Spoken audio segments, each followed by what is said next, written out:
Good evening. Welcome to South Asia Newsline. I'm Lumpin Vashum. Here are the top stories we're tracking for you on Tuesday, the 7th of April. 26 countries seek help from India in evacuating nationals from Yemen. Pakistan court orders case against ex-CIA official in drone deaths. And largest tulip garden of Asia enthralls visitors in India's northern Kashmir. And now for all the details. In one of the biggest rescue operations of its citizens, India has so far brought back more than 3,000 of its nationals from war-hit Yemen. 26 countries have also sought help from New Delhi for evacuating their people from the conflict zone. The latest batch of some 380 Indians rescued from Yemen reached their loved ones in the early hours of Tuesday. They were flown from Djibouti to India's southern Kochi, with most of them belonging to the provinces of Kerala and Tamil Nadu. Another batch of 176 nationals was also evacuated from Djibouti by air and reached India's western Mumbai on Monday. Nearly 4,000 Indians, mostly nurses, were working in Yemen before Saudi-led troops launched their operations against the Houthi rebels there. Those caught up in the conflict zone recall their ordeal. There's no water, there's no electricity. The bombing is going on. Where I stay, the mountain was being bombed. The ammunition depot was being bombed. Our embassy, they helped us to get out, yeah, but it took a long time for me to take my two kids out, because we had to take visa. India had stepped up evacuation via air and sea from Yemen as the situation continued to deteriorate there by each passing day. India's junior foreign minister, V.K. Singh, who is in Djibouti to monitor the operation, said the government is trying to evacuate all its citizens at the earliest. See, the situation in Yemen is, especially southern part, is becoming slightly worse. As of now, we have taken out approximately about 2,500 people. After today's movement, especially with the ship, I expect about 3,000 plus people would have already reached home. Our aim is that all those who wish to leave should be able to leave. Yemeni government had on Monday asked all foreign nationals to leave the country as soon as possible. A number of countries including USA, France, Germany, Sweden, Singapore, Malaysia, Ireland, Nepal, Sri Lanka, Bangladesh and Iraq have also sought India's assistance in evacuating their citizens from the war-ravaged country. Even though Pakistan has not sought help in evacuating its people, India during its operation also has rescued a number of Pakistanis. Sri Lanka and Pakistan have signed a civil nuclear cooperation agreement. This is the second such deal the island nation inked after entering into an agreement with neighbouring India recently. Sri Lanka on Monday became the first country in the region to enter into a civil nuclear deal with Pakistan. The agreement was signed in Islamabad by visiting Sri Lankan President Maithripala Sirisena and Pakistan Prime Minister Nawaz Sharif. The deal comes 2 months after Colombo and New Delhi signed a deal to build its atomic energy infrastructure, including training of personnel. Pakistan and Sri Lanka also agreed up on 6 memorandums of understandings in the fields of sports, academic cooperation, shipping, disaster management, and curbing drug trafficking. The two countries also agreed to increase the current trade of $438 million to $1 billion within the next few years. President Sirisena, who arrived in Islamabad for a 3-day visit on Sunday, said the two countries enjoys long-standing historic ties. Pakistan and Sri Lanka relation spans over 6 decades and is characterized by a spirit of true friendship, mutual respect, understanding and excellent cooperation. This is President Sirisena's first visit to Pakistan since assuming office in January. The move is also seen as a part of the new president's intention to have better ties with all neighbouring countries, a paradigm shift for his predecessor Mahinda Rajapakse, who had heavily favoured China in key projects in the country. Human Rights Watch has appealed for an immediate moratorium on capital punishments in Bangladesh. The country's Supreme Court rejected the mercy plea of Jamaat-e-Islami leader Mohammad Kamaruzaman on Monday. A report. Human Rights Watch called upon Bangladesh to join with the many countries already committed to the 2007 UN resolution calling for a moratorium on executions. The Bangladesh government should impose a moratorium on the death penalty and quickly join the growing number of countries that have abolished this barbaric practice. The severity of the offence in question provides no justification for its continued use. Brad Adams, Asia Director at Human Rights Watch, said in a statement. The New York-based rights body's reactions come after the apex court upheld the capital punishment of Jamaat leader Mohammad Kamaruzzaman on Monday. He had approached the top court seeking a review of the death penalty awarded to him by the International War Crimes Tribunal for committing crimes against humanity during the 1971 Liberation War. Even though as a last resort Kamaruzzaman can seek presidential clemency, his legal team said they are unlikely to appeal for pardon. Meanwhile, the Dhaka jail authorities allowed Kamaruzzaman's family members to meet him inside the prison late on Monday.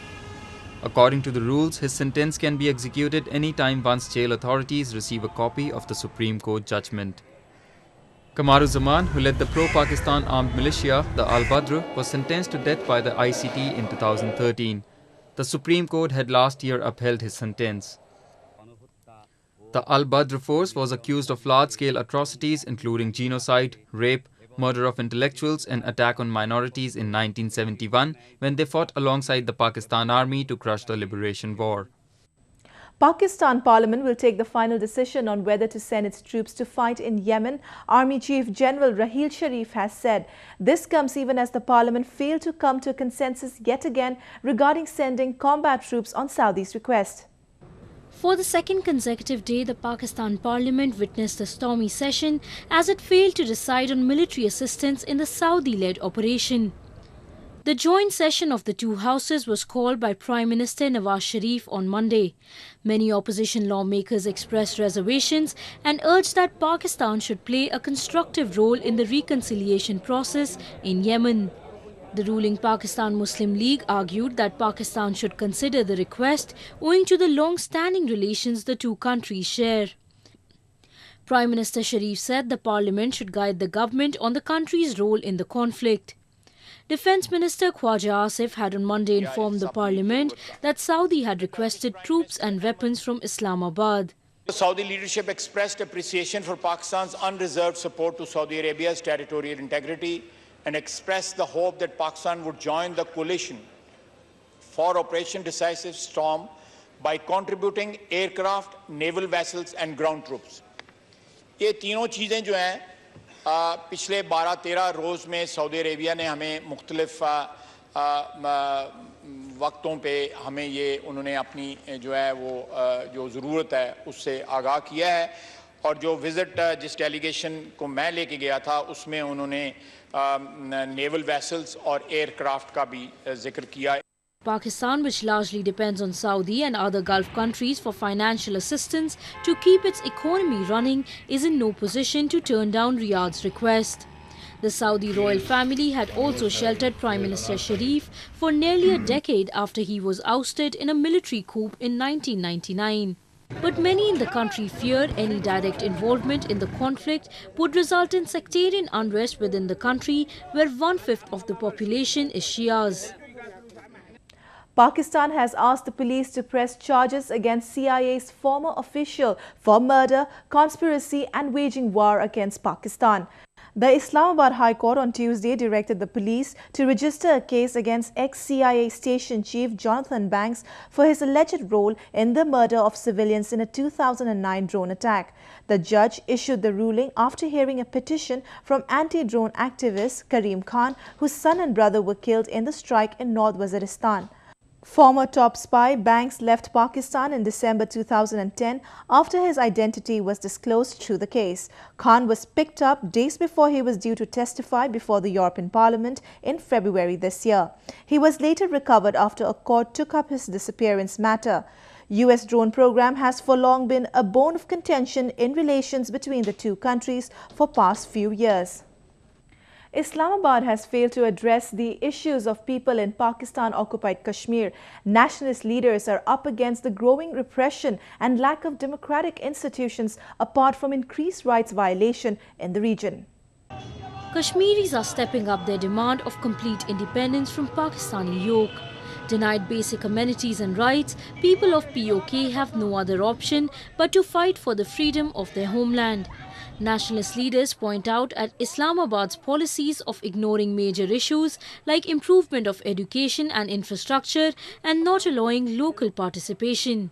एक अरसे से जो पाकिस्तान ने वहाँ के लिए policy रखी थी कि वहाँ के लोगों के लिए वो फेल होती नजर आई, क्योंकि वहाँ जात के नाम पे लोगों को रिक्रूट किया गया और फिर कश्मीरियों को जो तालीम देनी थी, वहाँ का जो सड़कों का निज़ाम था, वहाँ का बिजली के मसाइल थे, तो वो स्टिल वहीं पे हैं, तो वो जो पहले से हैं वो से वर्ष सिचुएशन होती जा रही है. The remoteness of POK is used by Islamabad to maintain at least 36 camps here.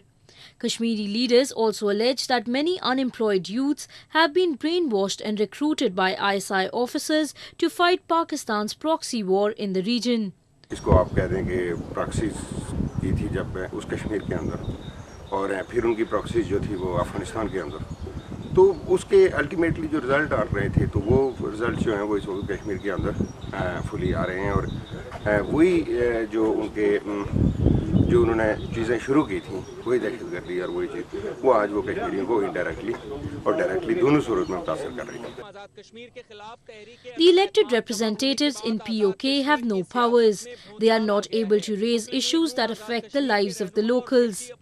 Lack of democratic institutions and rule of law has also led to increased violence. जो वहाँ दहशतगर्दी है उसको ख़त्म किया जाए, वहाँ जो टेररिज्म किया जा रहा है उसको ख़त्म किया जाए, तो ये सारी चीज़ें जो हमारे पानियों का इख्तियार है, वहाँ के जंगलात का इख्तियार है, तो कश्मीरियों को बाइख्तियार और बाइख्तियार गवर्नमेंट होनी चाहिए और उसको बाइख्तियार होना चाहिए. Kashmiris do not have any say in the governance and have been denied even basic rights in their own homeland. While Pakistan plunders the rich natural resources, it does not pay any royalty nor does it allocate any funds for the improvement of social infrastructure of POK. India's northern Jammu and Kashmir came alive with the vibrancy of spring as the picturesque valley welcomed the season in a colourful manner. Take a look. Kashmiris got out of the winter mode as an expanse of blossoming tulips awaited them outside their homes. The colourful blanket of flowers attracts scores of tourists who come to enjoy the scenic beauty of Kashmir, referred to as paradise on earth by poets. The snow-clad mountains provide an ideal backdrop for the annual Spring Festival organised to herald the onset of spring. Folk music Chakri also enthralled the visitors who were thrilled to witness the beauty and culture of Kashmir in real. Superb amazing feeling है. आज तक ये सिर्फ पिक्चरों में और imagination में मैंने देखा, पर आज ये पूरा मेरे आंखों के सामने आ गया है. बहुत अमेजिंग फीलिंग है. The garden located at Siraj Bagh Cheshma Shahi on the banks of the iconic Dal Lake is hosting over 1 million tulips spread across an area of 15 hectares. With over 16 varieties and an array of colors, the expansive rows of flowers give a heavenly sight to the beholder. ये सिर्फ हम लोगों ने TV में देखा था, तो अभी एक्चुअल देख के बहुत ही खुशी हो रही है. बहुत अच्छा लग रहा है इतने कलरफुल सब फ्लावर्स देख के, और सब लोग ने विजिट करना चाहिए. मैं तो बोलूँगी जरूर विजिट करना चाहिए. Tulips are expected to remain in full bloom till April end, lending a divine atmosphere to the valley. The opening of the tulip garden also marks the beginning of new tourism season in Kashmir. Well, that's the way it was in South Asia this evening. Before we conclude the top stories once again. 26 countries seek help from India in evacuating nationals from Yemen. Pakistan court orders case against ex-CIA official in drone deaths. And largest tulip garden of Asia enthralls visitors in India's northern Kashmir.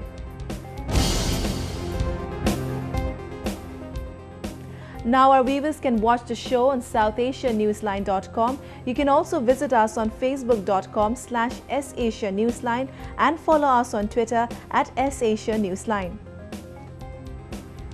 That's all in tonight's edition. We will see you same time tomorrow. Good night.